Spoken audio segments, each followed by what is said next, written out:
여러분 안녕하십니까? 이어서 광주 MBC 뉴스데스크입니다. 모두를 위한 디자인을 추구하는 2025 광주 디자인 비엔날레가 내일부터 65일간의 전시 일정에 들어갑니다. 포용을 주제로 열리는 올해 광주 디자인 비엔날레, 이 디자인을 통해 서로를 인식하고 모두가 행복해지는 세상을 그려봤습니다. 박소인 기자가 보도합니다.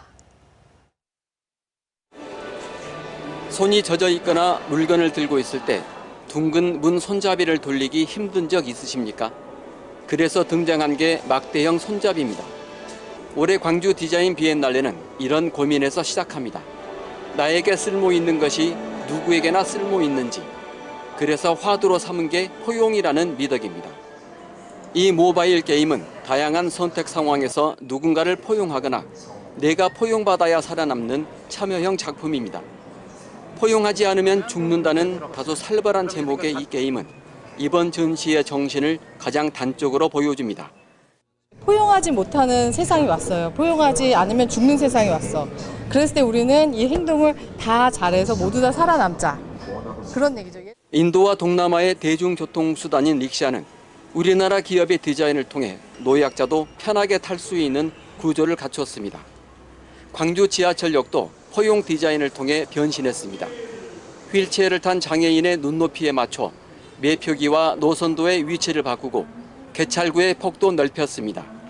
실제 도시의 사용자들이 이용할 수 있는 실제 적용됐다라는 게 상당히 의미가 있고요.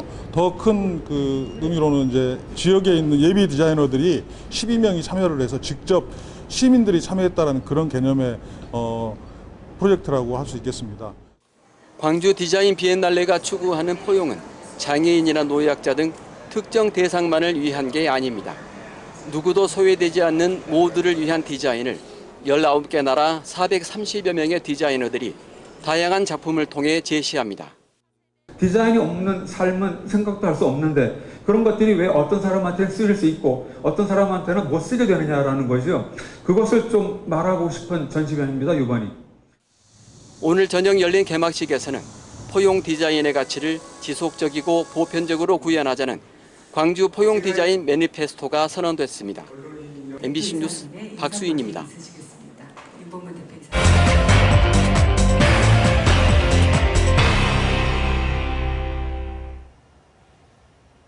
농사를 천직으로 알고 농사만 지으신 분들에게는 퇴직금이 남의 얘기로만 들릴 수 있습니다.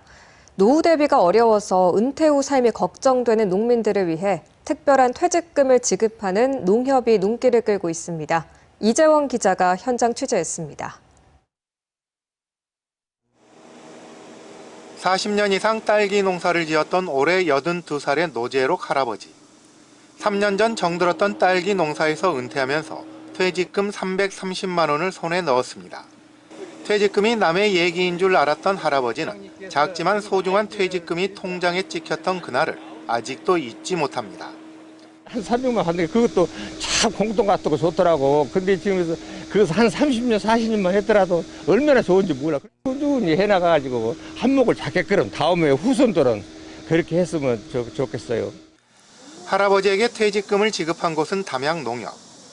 퇴직금 제도가 마련되어 있는 직장인과는 달리 영농 활동을 그만두면 생계 유지도 어려운 농민들을 위해 지난 2020년부터 시작됐습니다. 갑자기 몸이 아프다든가 또 무슨 일을 계기로 해서 안 하게 되면 돈도 같이 떨어져서 굉장히 힘들어 하더라고요. 대상은 담양농협을 통해 딸기나 토마토를 출하하는 원예 농가들로 출하 수수료를 기준으로 퇴직금이 산정되고 있습니다.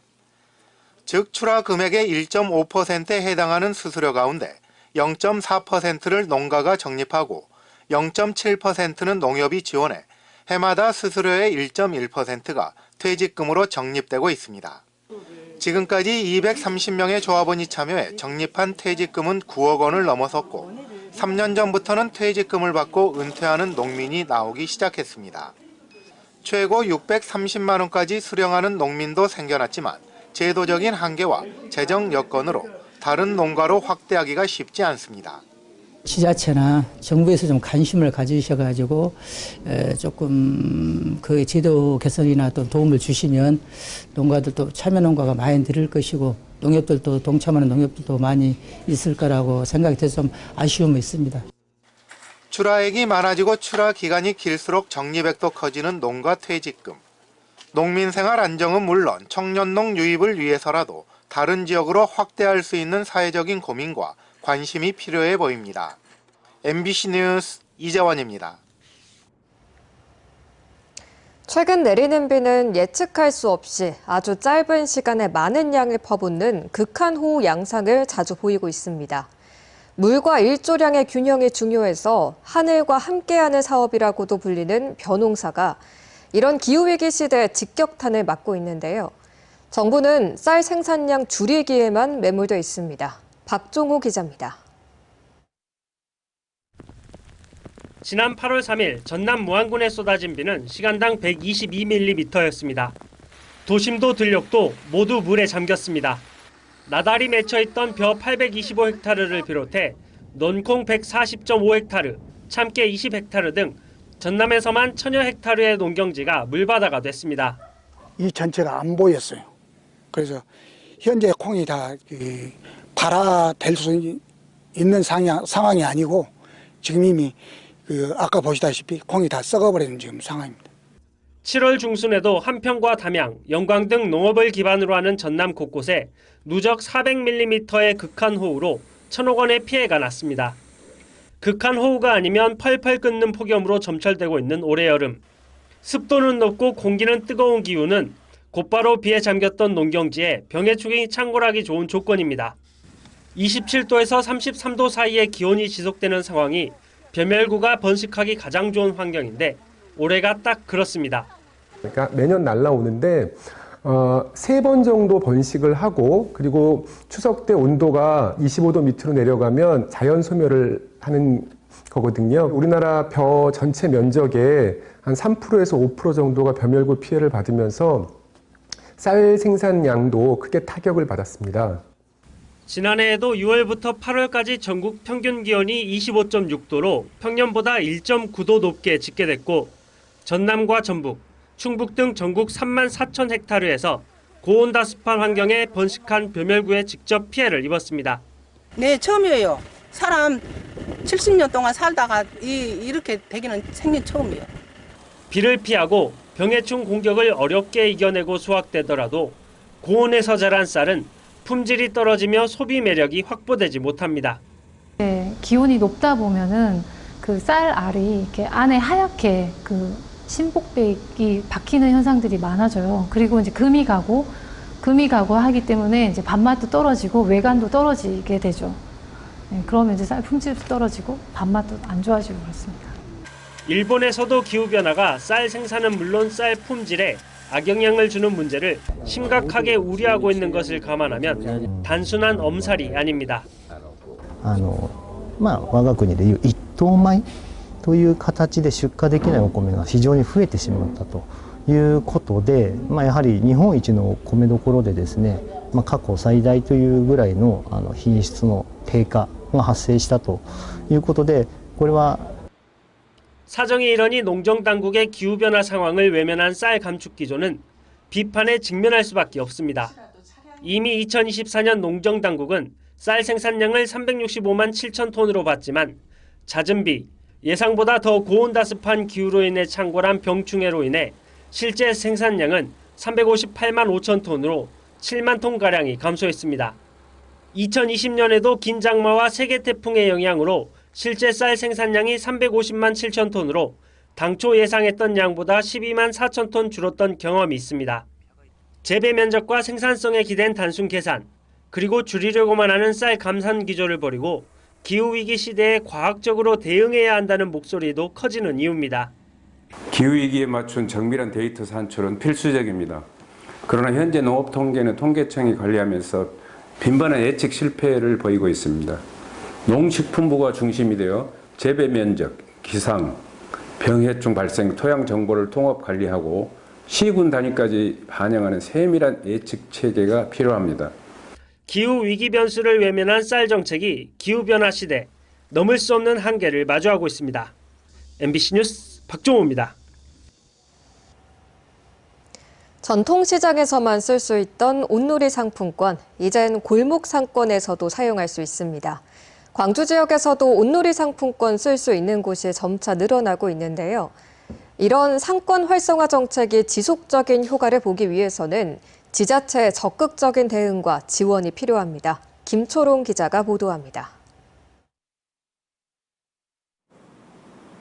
좁은 골목 사이로 식당과 카페 등 상가들이 밀집해 있습니다. 서구 소상공인 경영지원센터에서 나온 현장 지원단이 가게 곳곳을 방문합니다. 온누리 상품권 가맹 등록을 권유하기 위해서입니다. 온누리 가맹점을 저희가 이제 도와드리려고 지원 나왔거든요. 온누리 가맹점 하실 거죠? 직원만 있거나 등록을 미루는 등 설득은 좀처럼 쉽지 않습니다. 온누리 상품권 10% 할인 혜택이 매출에 도움되는 건 알지만 온라인 신청이 어렵게 느껴지는 것도 이유입니다. 모든 상가가 가맹 대상인 것도 아닙니다. 먼저 골목형 상점가로 지정된 곳 안에 위치해야 합니다. 골목형 상점가는 2,000제곱미터 이내 구역에 상가 15개 이상이 있고 상인회가 구성될 경우 지정됩니다. 그 안에서 유흥업 등을 제외한 상가만 상품권 가맹 신청이 가능합니다. 광주 전남의 경우 현재까지 연매출 제한은 없다고 중소벤처기업부는 설명했습니다. 골목형 상점가 지정 조건은 상인회 운영이 쉽지만은 않지만 상인들은 노력하고 있습니다. 종목이 다 틀려서 서로들의 의견이 잘 맞지 않을 때도 있지만은 지역이 살아야만이 서로 유인이다 해서 서로 협조는 해가고 있습니다. 골목형 상점가는 서구가 119개소로 가장 많고 온누리 상품권 가맹 상가 수도 서구가 5,300여 곳으로 가장 많습니다. 그 뒤로 북구, 광산구 등이 뒤따릅니다. 광주 지역 자치구마다 성과는 다르지만 골목형 상점가로 지정되는 상권과 그 상가 수는 갈수록 늘고 있습니다. 이 같은 상권 활성화 정책이 지속적인 효과를 보려면 상인의 운영 효과에만 기대서는 안 된다는 지적도 있습니다. 창의적이고 전문적인 경영 컨설턴트가 투입이 돼서 상인회와 함께 우리 골목 상권을 어떻게 계속적으로 잘 살려볼 것이냐. 홍보 마케팅 전략부터 해서 거리의 전략 이런 것들을 좀 세우는. 이를 위해 이미 운영 중인 골목 상권 지원 기관들을 적극 연계하는 등 시와 구의 적극적인 노력이 반드시 수반돼야 합니다. MBC 뉴스 김초롱입니다. 오래된 아파트에 홀로 사는 어르신들이 많습니다. 거동이 불편하다 보니 작은 불씨에 대처가 어려워 화재 위험은 더 커질 수밖에 없는데요.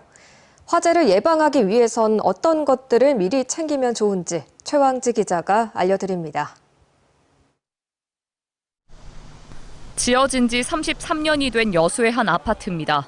20년 이상 된 노후주택으로 홀로 사는 어르신들이 많습니다. 거동이 불편한 김할머니 댁. 작은 방에 냉장고 2대가 노랗게 바른 콘센트에 꽂혀 있습니다. 2대의 냉장고가 이렇게 오래된 멀티 콘센트에 꽂혀 있을 경우 작은 스파크가 큰 불이 될 수 있어 더욱 주의해야 합니다. 겉면이 변색하거나 전선 피복이 벗겨진 멀티 콘센트는 교체가 필요합니다. 오래된 멀티탭은 내부 절연이 약해져 있을 뿐 아니라 주변에 먼지가 쌓이고 열이 제대로 방출되지 않아 더욱 위험한 상황을 초래할 수 있습니다. 최근엔 소화 스티커도 주목받고 있습니다. 콘센트 내부에 붙여두면 불씨가 발생했을 때 약재가 분출돼 초기 화재를 막을 수 있습니다. 소방이 촬영한 실험 영상입니다. 양 콘센트에 불을 붙였지만 일반 콘센트는 바로 불이 붙는 반면 소화 스티커가 부착된 콘센트엔 불길이 번지지 않았습니다. 이 효과를 바탕으로 소방과 전남도 복지기동대도 노후 아파트를 돌며 낡은 콘센트는 교체하고 곳곳에 소화 스티커를 부착하고 있습니다. 별도의 조작 없이도 스스로 작동하기 때문에 가정이나 사무실, 특히 계속 사용 중인 가전용품 또는 시설에서 매우 효과적입니다. 소방당국은 오는 9월까지 전남 지역 노후 아파트를 대상으로 화재 취약지대를 점검하고 멀티 콘센트의 안전뿐 아니라 단독 경보기, 소화기 설치도 함께 당부하고 있습니다. MBC 뉴스 최양지입니다.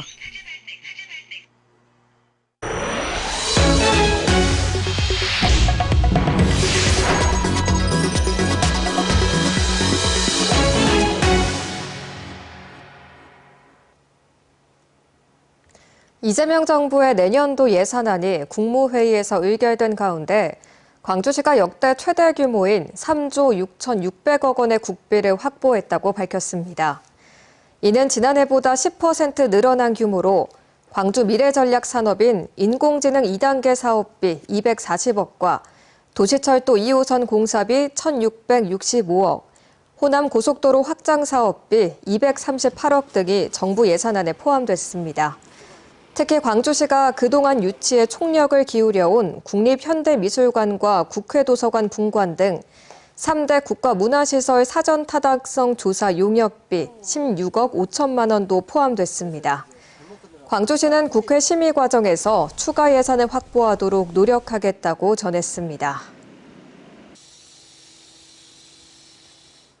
국외 출장비 부풀리기 의혹을 수사하고 있는 경찰이 광주 지역 구의회 3곳을 동시에 압수수색했습니다. 광주경찰청 반부패 경제범죄수사대는 광주 동구와 서구, 광산구 의회에 각각 수사관을 보내 사무국 컴퓨터 등에서 국외 출장비 관련 자료를 확보한 것으로 전해졌습니다. 같은 의혹을 받은 광주시 의회는 이번 압수수색 대상에서는 빠졌습니다. 앞서 국민권익위원회는 지방의회 국외 출장을 점검하는 과정에서 항공권을 위변조해 실제 경비보다 부풀린 사례 400여 건을 적발하고 수사를 의뢰했습니다. 광주지법 형사 11부 김송현 부장판사는 살인미수 혐의로 구속 기소된 60대 남성 A씨에게 징역 4년을 선고했습니다. A씨는 지난 5월 나주시 빛가람동의 한 공원 앞에서 직장 동료인 B씨의 목덜미를 흉기로 찌른 혐의로 기소됐습니다.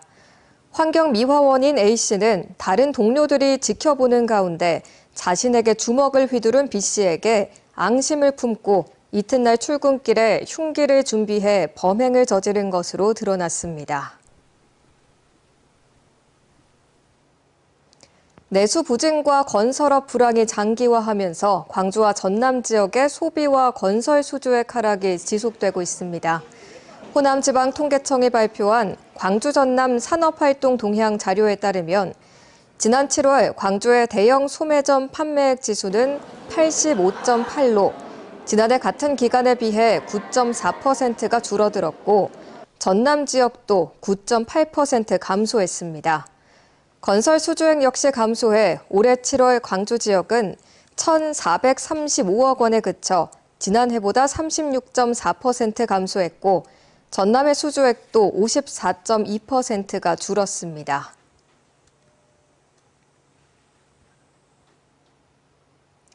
미디어 아티스트 이인남 작가가 경주 에이펙 문화산업 고위급 대화에서 신작인 천년의 문, 신라의 꿈을 지나를 선보였습니다.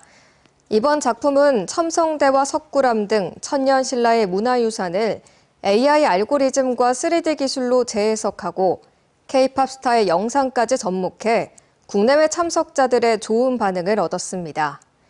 이인남 작가는 이번 작업이 한국의 역사와 기술, K컬처가 어우러진 새로운 문화산업의 계기가 되길 바란다고 말했습니다.